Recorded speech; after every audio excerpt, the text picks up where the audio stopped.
Olá, sejam todos bem-vindos a mais uma live diária. E aí, pessoal, tudo bem? Ontem, vocês falaram que algumas pessoas não viram, mas a gente entrou ontem. Ontem teve live, sim, que vocês estão aí dormindo, né? Mas teve live. Ontem foi a live sobre a inveja. O que acontece é que foi uma live um pouco mais curta, porque meu celular estava com 10% só de bateria. E aí, para evitar maiores transtornos, eu encerrei a live antes, né? Mas a gente concluiu lá tudo que a gente estava falando. Então, vocês sabem, né, que todas essas lives, elas são transcritas e depois algumas delas são transformadas em exercícios para você botar em prática aí ao longo da semana.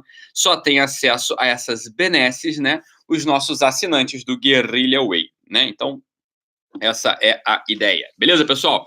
Então é isso, voltamos ao vivo aqui mais uma vez na nossa live diária. Não temos nenhum tipo de aviso especial hoje, né? E sejam todos muito bem-vindos aí. O que acontece é que hoje eu queria falar também rapidamente aqui de um assunto, né? E antes de falar desse assunto propriamente, só queria contar uma história, né, para vocês, uma história que não, enfim, não é que foi decisiva, mas faz parte, né? Então, né, todo mundo sabe aí, né, que o jornalista, né, o Boechat morreu, né? Morreu num acidente de helicóptero, né? Então, o helicóptero caiu, ele morreu, enfim.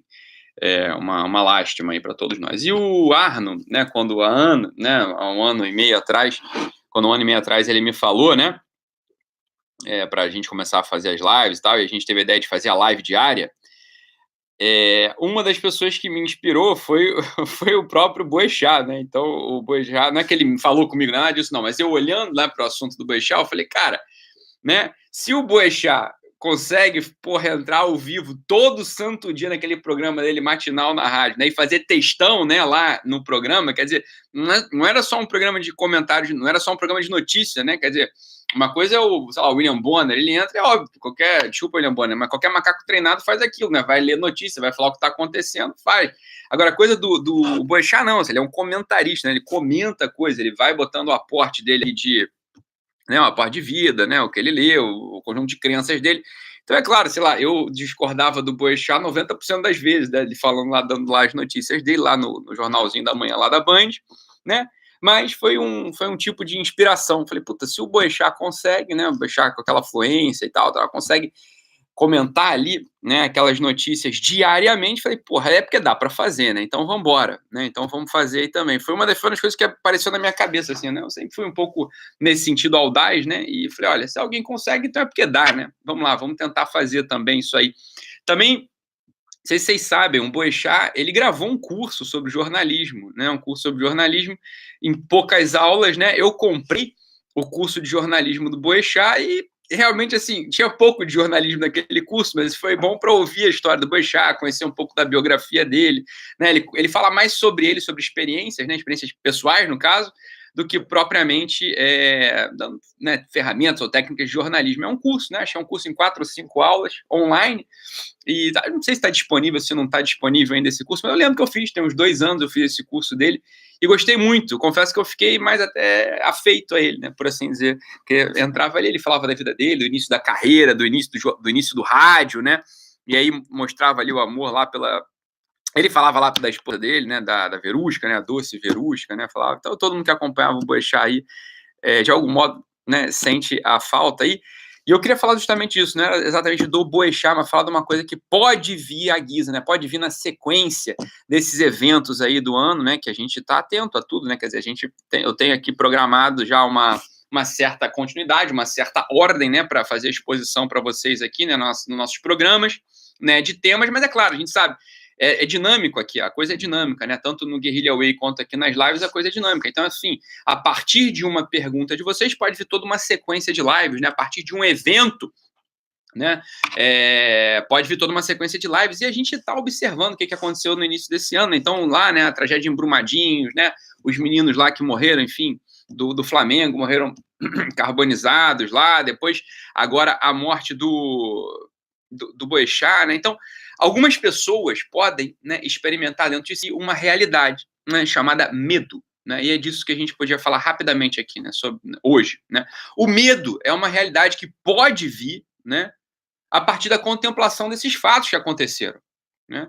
A gente olhando para isso tudo, a gente pode falar, rapaz, mas o que está acontecendo, né? Eu ouvi várias pessoas comentando isso aí no Instagram, pessoas comentando isso no Facebook, né, no YouTube, falando, nossa, né, o que está acontecendo? Aí algumas pessoas vêm com essas teorias loucas, né, falam, isso aqui é castigo, sabe, né, são as coisas que não dá para a gente sondar, não dá para a gente perscrutar, não dá para a gente ir lá e dizer por que está acontecendo, né, não precisa chegar lá, a gente não vai conseguir, por aí que não vai conseguir dar uma resposta para isso é castigo, isso é evento natural, isso não pode ser nada, simplesmente pode, né, como é que a gente vai saber? Não tem como saber, né, nas chuvas no Rio, isso matou gente aqui, né, aqui na frente do meu consultório, eu moro no Rio de Janeiro, né, na frente do meu consultório, inundou tudo aqui. Eu estava em Porto Alegre, eu não vi, mas eu vi vídeo, né? Então, carros, né, afogados, etc. É uma coisa terrível, né?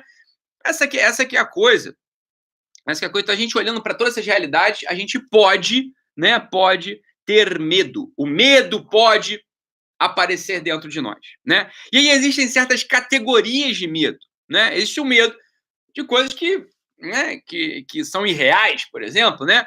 Então, por exemplo, né? É uma das coisas que explica os transtornos de ansiedade, né? Quando a gente começa a ter medo, né?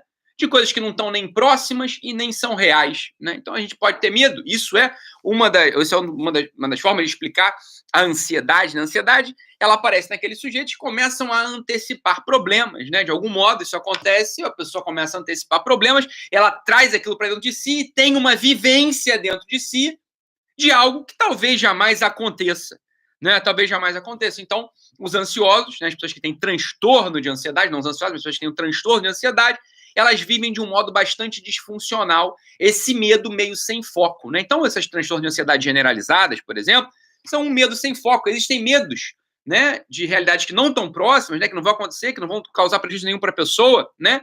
E são que tem foco, né? São as fobias específicas, né? Então a pessoa tem medo de certas coisas, né, muito específicas, mas aquilo ali não vai trazer nenhum prejuízo para a pessoa. Então, né, como quem diz, ela não precisava ter medo, mas a vivência dela é essa, né? A vivência dela é essa, né?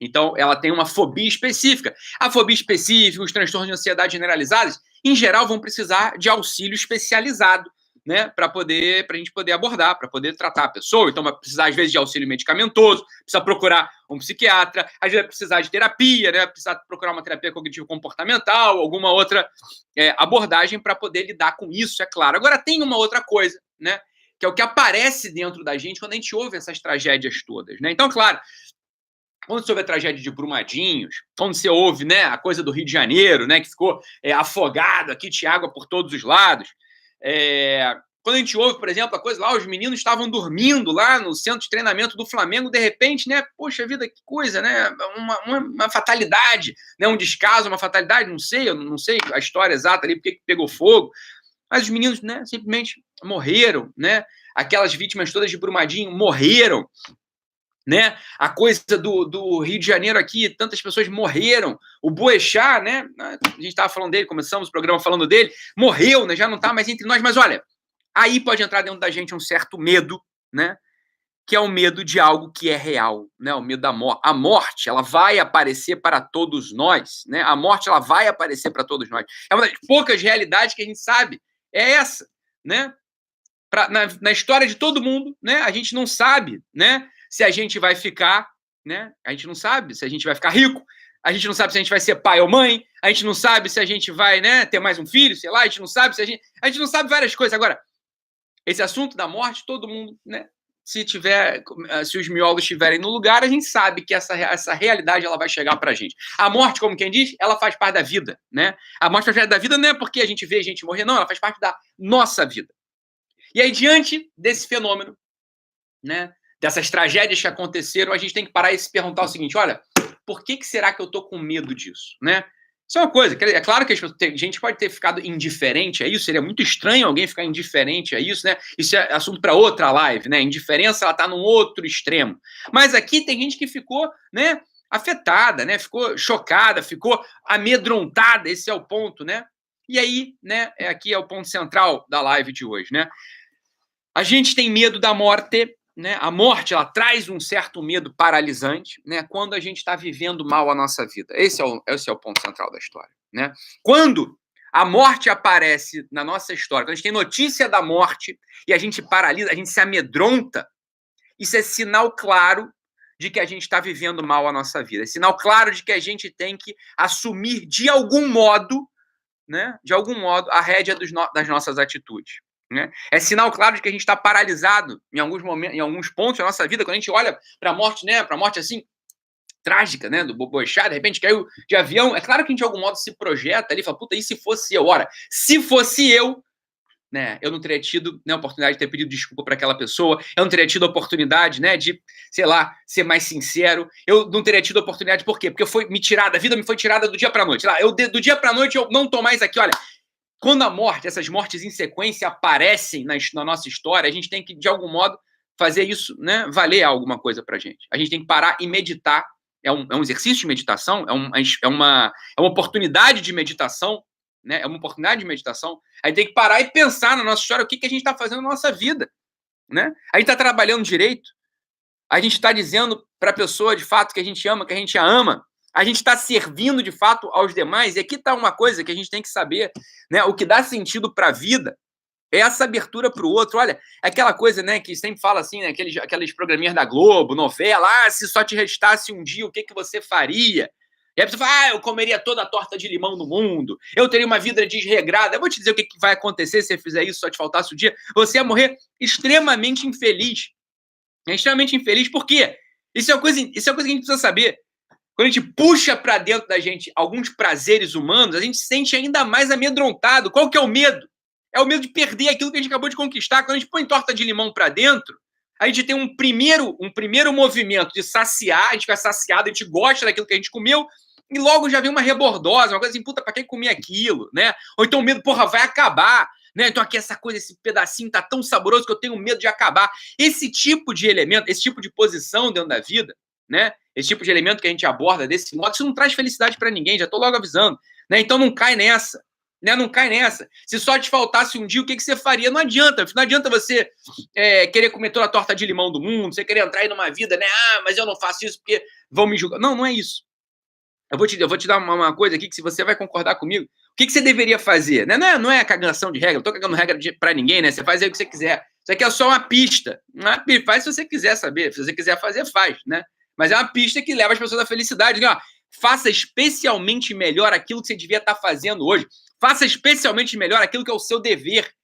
Quando a gente faz especialmente melhor, faz com mais atenção, faz com mais amor, faz com mais dedicação, aquilo que é o nosso dever, isso dilata o nosso coração, porra. Não é outra coisa que dilata o nosso coração. Então, quando a gente, né? Então, quando a gente olha para uma situação dessa, Boechat que faleceu, tragédia de Brumadinhos, os meninos lá do Flamengo, a coisa aqui do Rio de Janeiro da água, né? Uma oportunidade para a gente meditar. Eu estou fazendo especialmente bem aquilo que me cabe fazer? Né? Aquilo que me cabe fazer, né? E aí você pode ter certeza, olha, se esse medo está vindo é porque você está fugindo ao seu dever, você está fugindo, né, de cumprir o seu dever. É daí que vem o medo. O medo não deve paralisar a gente, né? Quer dizer, o medo paralisa, óbvio, isso é a definição do medo, né? O medo, ele, de algum modo, paralisa. Mas a gente tem que pegar e ver o seguinte, olha, esse medo, né, o medo da morte, ele é real, né? Quer dizer, a morte é uma realidade. A morte é uma realidade, a morte existe, a morte vai aparecer para você, né? Como quem diz, não precisa ter medo, né? Não precisa ter medo. Ela vai aparecer, ela vai chegar em algum momento, né? A gente tem medo do leão que está ali fora, porque, óbvio, porra, eu posso escapar ou não, né? A gente tem medo de ficar pobre ou ficar rico, é claro, eu posso ficar pobre ou rico, né? A gente tem medo, sei lá, de ser abandonado por uma pessoa que a gente ama, porque realmente a gente pode ser abandonado por uma pessoa. Agora, da morte você não precisa ter medo, porque ela vai chegar. Ela vai, é uma realidade, né? A morte, ela é uma realidade imperativa da vida humana. A morte, ela vai chegar para você, ela vai chegar para mim, e a gente não sabe se é hoje, se é amanhã, se é daqui a 40 anos. Ninguém sabe, né? O advento da morte na nossa história, né? Quando essas notícias de morte aparecem na nossa história, elas têm que ser um combustível de coragem. Elas têm que dar coragem para a gente viver melhor a vida que cabe a gente viver. E como é que a gente vive melhor a vida que cabe a gente viver? Tirando esses pontos de fuga, né? Tirando essas realidades de fuga da nossa história. A gente pode ter certeza que a gente tem medo da morte, a gente está paralisado, a gente está entristecido, a gente está angustiado, a gente está sem sentido quando a gente está fugindo. Quando a gente não foge da nossa realidade, quando a gente não foge do nosso dever, quando a gente não foge do nosso serviço, a vida fica mais plena, porra. A morte ela não aparece mais como alguma coisa que paralisa a gente, mas ela aparece como um elemento da coragem. Ela aparece como uma boa amiga, a morte. Ela aparece como uma realidade. Olha, todo dia eu posso morrer. Todo dia eu posso morrer. Eu já falei isso aqui mais de uma vez. Contemplar sobre a morte é uma das coisas que te ajuda. Eu falei, deu uma resposta dessa outro dia nos stories, né? O pessoal perguntando, Ítalo, o que me dá aqui um chacoalhão? O que eu faço para parar de procrastinar? Ora, lembre-se que você vai morrer, né? A lembrança da morte diária, ela tem um elemento fortíssimo de mobilização da nossa força, de mobilização dos nossos afetos, de mobilização da nossa vontade. Ela é do cacete. Ela é do cacete, né? Todo mundo sabe disso. Só que a gente esquece, a gente, né? Só que quando esses elementos aparecem, a gente não consegue esquecer. Boechat morreu, Brumadinho, por aí vai. Por aí vai. Então, olha só. Vamos pegar essas tragédias, né? Vamos, né? Claro, quem tem fé, reza por eles, quem faz o que você quiser. Mas na nossa vida, história pessoal, a gente pega esses elementos e se pergunta, né? Se pergunta, eu tenho mesmo vivido? Né? Eu tenho mesmo vivido? Né? Não é para fazer essa pergunta com medo, porque eu já sei, todos nós vivemos de algum modo e nos negamos de outro modo. Aqui é uma pista, né? Quando a gente serve aos outros, quando a gente faz especialmente bem aquele dever nosso de cada dia, o medo da morte ele começa a desaparecer, ele começa a sumir. Né? Ele começa a sumir por quê? Porque a gente entende que a morte é uma realidade, que a gente não vai ter como, né, escapar. Tá bom? Então, uma pena, né? Realmente, eu lamento mesmo, né? Assim, eu falei, contei aqui no início da live, né? Que o Boechat foi uma fonte de inspiração até, né, para essas lives diárias, que eu fiz lá o curso do Boechat de jornalismo, né? Foi muito interessante para conhecê-lo, né? Para conhecê-lo um pouco mais, né? É uma pena, realmente, mas, né? Sabemos que o que chegou para ele vai chegar para mim, vai chegar para você, vai chegar para aquelas pessoas que estão ao teu redor, né? E para que de algum modo a gente possa viver melhor essa realidade, né? A gente tem que servir aos outros no nosso dia a dia. Tá bom, pessoal? Então é isso. Fiquem com Deus. Um abraço e nos encontramos amanhã, se Deus quiser. Tchau, tchau, pessoal.